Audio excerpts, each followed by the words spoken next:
શું કરી રહી છે શ્રુતિ તું? આ ના કરું તો બીજું શું કરું શોધન? સ્વીટુ પ્રેગ્નન્ટ છે ને જીગર ઘર છોડીને ભાગી ગયો. અરે પણ જીગરની ભૂલની સજા તું લક્ષ્મીને તો ના આપી શકે ને. લક્ષ્મીના પેટમાં જીવ છે ને આપણે કેવી રીતના મારી શકીએ? નહીં શ્રુતિ, કંઈ પણ થાય પણ હું તને આ નહીં કરવા દઉં. અને લક્ષ્મી ક્યાં છે મેં તને પહેલા પણ પૂછ્યું. લક્ષ્મી, સ્વીટુને કેટલું સહન કરવાનું હશે એ તું જાણે છે? એને અત્યારથી જ મહેના ટોણા શરૂ થઈ ગયા છે. એના ભવિષ્યનું શું? એક જીગર હતો જે એને સાચવતો હતો, એ પણ એને દગો આપીને ગયો. શું હા શોધન, એના ભવિષ્યનું શું? એ મારી બેન છે, હું એને દુશ્મન તો નથી ને. જે પણ કરી રહી છું એના સારા માટે કરી રહી છું.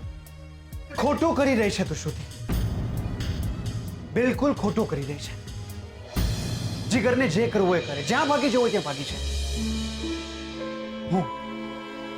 હું લક્ષ્મીને સાથ આપીશ, તું લક્ષ્મીનો સાથ આપીશ. મને એક વાત સમજાતી નથી કે તું અબોર્શનનો વિચારી પણ કેવી રીતના શકે? માત્ર અત્યારે સ્વીટુના બ્લડ ટેસ્ટ માટે લઈ ગયા છે. તું સમજતો કેમ નથી? હજુ ડોક્ટર પણ નથી આવ્યા અને હું અબોર્શનની વાત કેવી રીતે કરું? સ્વીટુની તબિયતનું ધ્યાન રાખવું પણ જરૂરી છે. અરે પણ શ્રુતિ, Excuse me. Please come.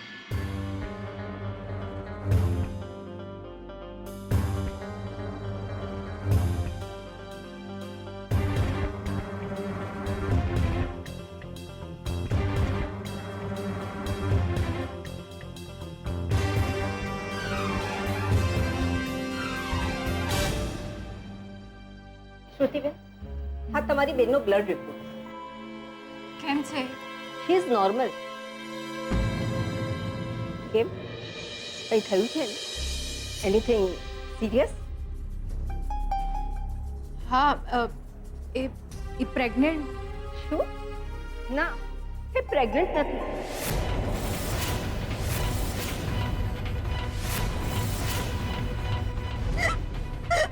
આ નિર્દોષ છે. તને શરમ નથી આવતી લગ્ન પહેલા સ્વીટુ સાથે આવી હરકત કરતા? નહીં, એની સાથે આવી હરકત કરનારની હું ચામડી ઉતરી નાખું. આ નિર્દોષ છે. શું સ્વીટુ પ્રેગ્નેન્ટ હતી? ના, એક સેકન્ડ, એટલે લક્ષ્મી માં નથી બનવાના? હે માં નથી બનવાની.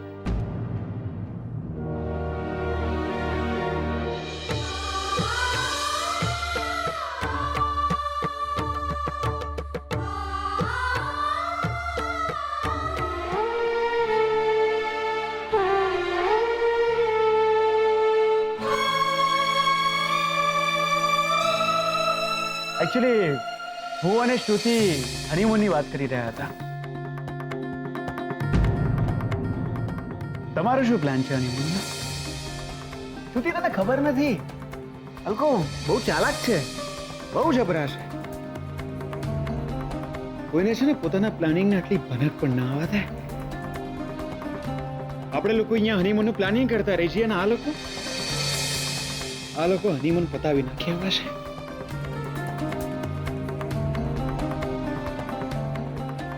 બકા, તમે અહીંયા બેઠા છો, હું અડધું વડોદરા ફરીને આવી ગયો તમને શોધવામાં.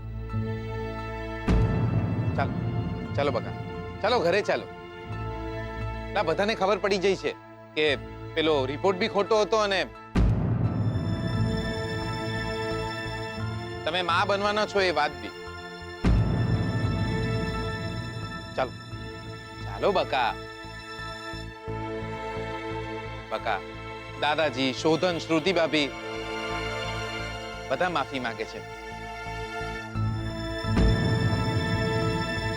બચારા બહુ રડ્યા. ચાલો. તમને કોણે કહ્યું તું કે તમે જઈને ડાક્ટર સાહેબને મળો? યાર, બધા કેમ મારી પાછળ પડી ગયા છો યાર? એટલે હું કઈ વધારાનો છું? જે આવે છે હાથ સાફ કરીને જાય છે. આટલો માર ખાધો અને હવે તમે વળસકા ભરો છો. એટલે આટલો માર તો ખાધો તમારા માટે. તમે સમજતા કેમ નથી? તમે જો ડોક્ટર સાહેબને ના મળ્યા હોત તો કોઈને ના ખબર પડત કે આ રિપોર્ટ ખોટો છે. હું સમજુ છું, હું માનું છું કે તમે બહુ જ સહન કર્યું છે. કોઈ પોતાનું પણ આટલું અપમાન, આટલો માર સહન ના કરે એટલું તમે કર્યું છે મારે માટે.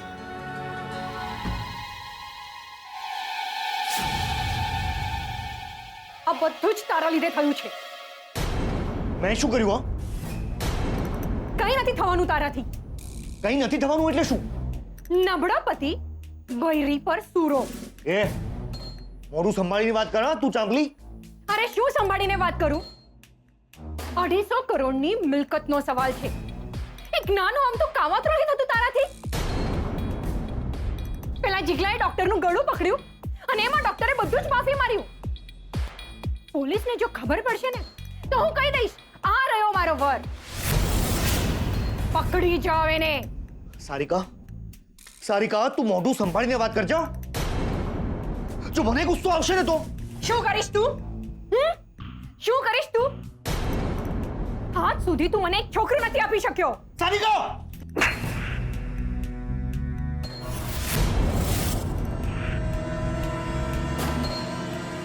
તે મારા પર અમરકાંત મહેતાની દીકરી પર હાથ ઉપાડ્યો તે ઉપડી ગયો શું કરું? અરે મને શું ખબર હતી કે ઓલો ડોક્ટર ફૂટી જશે. ભાઈબંધ છું આમનો. ભાઈબંધ. એટલે બકા મારે મારી કુંડલી કોકને બતાવવી પડશે. એટલે ગામ આખાના ડોહાઓ મને જોઈને લાકડી હાથમાં લઈને ઊભા થઈ જાય છે. દિયોર બેસો તમે. એટલે ઝપીને બેસો. નીચે બેસી જાઓ. ચલો બેસી જાઓ.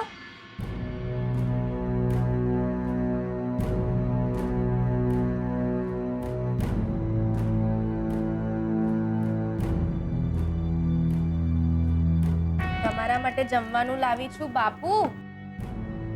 બકા તમે આમને બાપુ કહો છો? હા.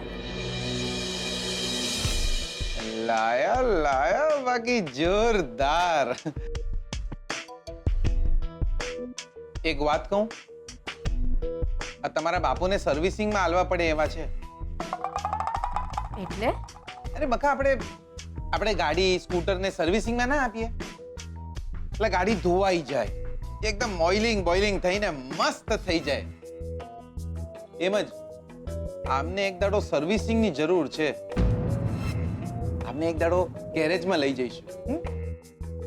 ઓ છેલ્લે ક્યારે નાયા હતા તમે? 2008માં? 2009માં?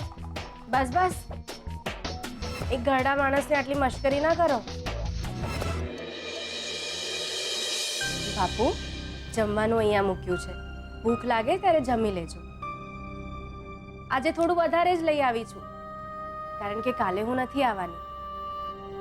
હું જ્યાં ઘરકામ કરું છું ને ત્યાં કોઈના પિંડદાનની વિધિ છે. સાંભળો છો ને તમે? કાલે હું નથી આવવાની.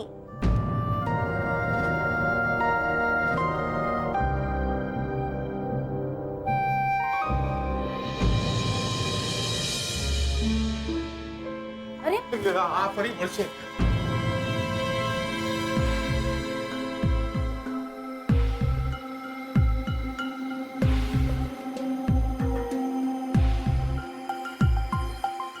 બાપુ